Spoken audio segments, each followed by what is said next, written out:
La rencontre du rocher du Trisac. Dans ce cas-ci, est-ce que c'est criminel? Pantoute.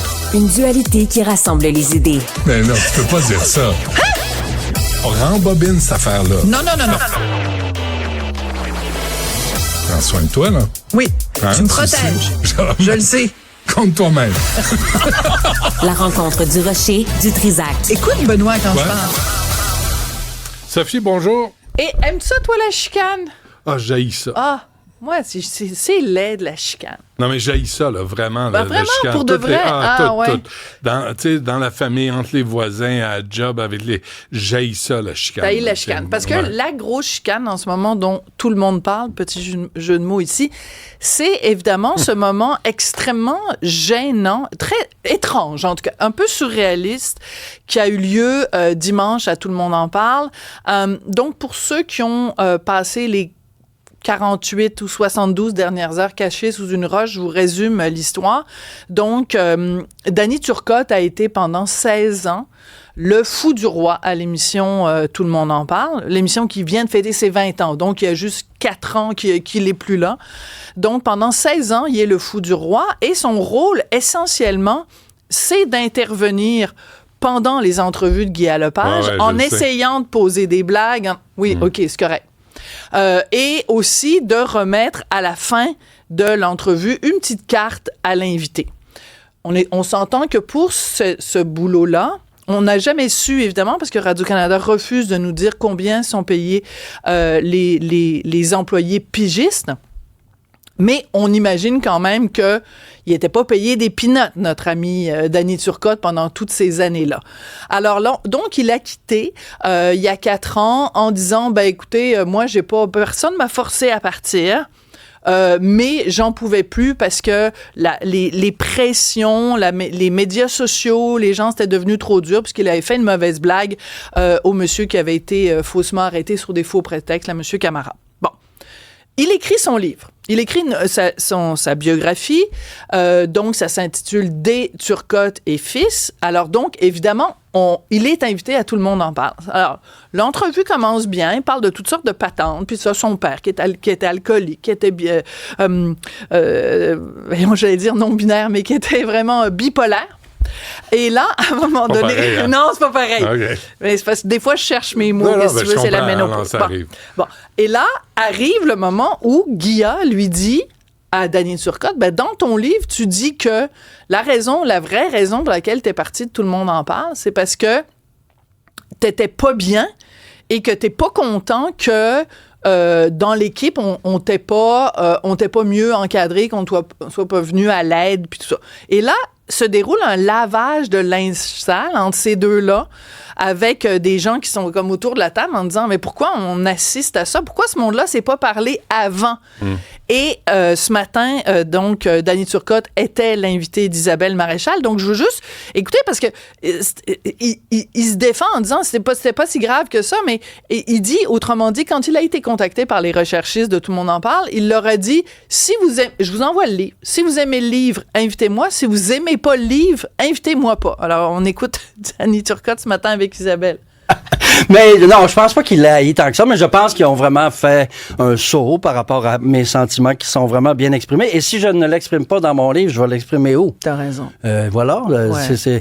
j'ai exprimé. Puis moi, je pensais pas que c'était si grave que ça, ce que j'avais écrit. Je pensais qu'eux allaient comprendre mon malaise, puis que... Mais tu parles de manque de communication, puis tu parles quand même. Alors donc, il dit, je pensais pas que c'était si grave que ça. En même temps, il a un point quand il dit, ben si je peux pas l'exprimer dans mon livre, je peux l'exprimer où? Ben en même temps, c'est un peu bizarre parce que tu fais partie d'une équipe pendant 16 ans.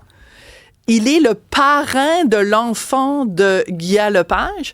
Il y a 3 semaines, c'est ce que Guy Lepage nous dit, il y a 3 semaines, il est allé souper chez Guy Lepage, puis il n'a pas trouvé le moyen entre, mettons, le fromage et le gâteau au chocolat. Hey, by the way, je te varlope dans mon livre. Ouais. Moi, j'ai un Est-ce qu'il varlope ou il s'en l'air juste d'être un malaise? Mais en fait, ce qu'il nomme et ce qu'il a nommé aussi dimanche soir, c'est qu'il dit, j'ai pas de problème avec l'équipe de recherche, tout le monde dans l'équipe est formidable, c'est le noyau dur. C'est qui le noyau dur à Tout le monde en parle?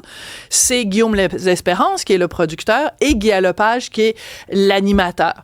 Donc, t'as Guy Lepage qui est là, qui est devant Danny Turcotte. Danny Turcotte lui dit, ben, c'est pas les autres avec qui j'ai un problème, c'est toi. Puis toi, t'as pas su entendre ce que j'avais à dire. Fait que Guy Lepage lui répond en disant, ben, c'est parce que tu l'as pas dit.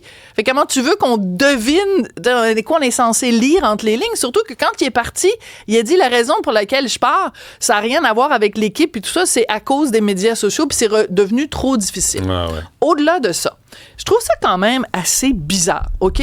Moi, ça fait longtemps que je le dis, j'ai un problème avec la façon dont cette émission-là est animée, OK?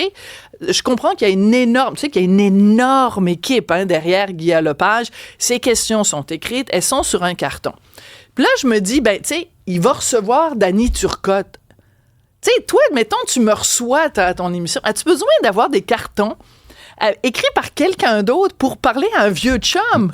Ben non, parce en que- plus d'avoir quelqu'un Parce qu'André Ducharme lui parle dans l'oreille droite, ouais. puis la chef recherchiste lui parle dans l'oreille gauche. Donc, il est padé, comme on dit en chinois. Bon, alors donc, dimanche soir, moi, ça m'a quand même frappé à un moment donné, puis je suis pas là pour critiquer le travail d'un autre animateur, chacun anime à sa manière, mais... Ouais.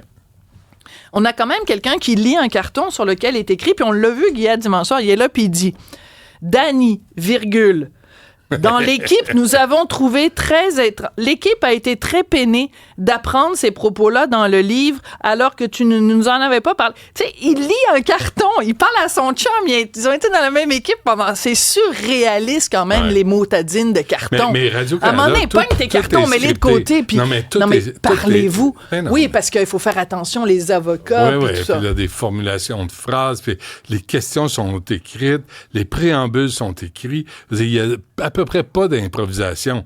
Puis quand il y en a, on voit ce que ça donne. Mais en tout cas, tout ça pour dire que dans ce cas-là, je m'excuse, mais moi, je suis équipe Guilla quand même, dans le sens que, ben, je veux dire, c'est comme... Tu sais, si mettons Stéphanie, là. Stéphanie, on la regarde, elle est super fine. Puis là, à un moment donné, elle s'en va, elle écrit un livre, puis elle dit « Hey, je vous l'ai pas dit, les amis, mais pendant tout le temps où je suis réveillée à Cube, je vous haïssais la face, puis j'aime pas la façon dont vous m'avez traité. » La première réaction, ça aurait été de dire « Hey, Stéphanie, si t'as quelque chose à me dire, là, regarde, je suis là. As-tu quelque chose à me dire, Stéphanie? » On va s'en parler dans le blanc des yeux. Eh bien, dans le blanc des yeux. Attends pas d'écrire un livre pour me dire ce que tu penses. Tu comprends ce que je veux dire? Je pense qu'il y a une frustration que moi, je comprends parfaitement. Donc, est marquée d'une croix blanche. Mais remarque... 8 octobre, Sophie prend la défense de Guy Lepage. Mais en dehors de ce passage-là, c'est quoi le livre? Je ne sais pas, je ne l'ai pas lu, moi, le livre. Je l'ai pas... Non, mais c'est ça, là. Il y a ce. Non, mais il y a plein de. Oui, mais tu sais bien que le reste, c'est. Tiens, il parle d'un ami à lui. Non, mais c'est parce que le reste de l'entrevue. Ça doit être fantastique. Moi, je suis neutre, OK? Si tu me permets-tu? Moi, je peux te dire quelque chose sur les biographies, parce que tout à l'heure, je reçois Mariana Mazza, qui aussi. C'est rendu, c'est le 2e tome de sa biographie. À un moment donné, là, les vedettes québécoises, là. Est-ce que vous avez vraiment besoin... Est-ce que vous avez fait tant de choses dans votre vie pour écrire une biographie? Mais Winston Churchill, je vais m'asseoir puis je vais ouvrir le livre. Je fais juste poser la question, Benoît. Okay, parce que, tu sais, il y a très bientôt, le 23 octobre ou le 25 octobre, je pense, c'est les cabarets biodégradables. C'est des comédiens qui lisent des extraits de biographies écrites par des Québécois. Fait que, tu sais, il y avait la biographie de Michel Richard. Plein de monde qui écrit leur biographie. Tu sais, à un moment donné, ça se bouscule dans les... Ça peut être intéressant. Ah ouais. Ah, OK, oui. Merci, Sophie. On t'écoute à 14h.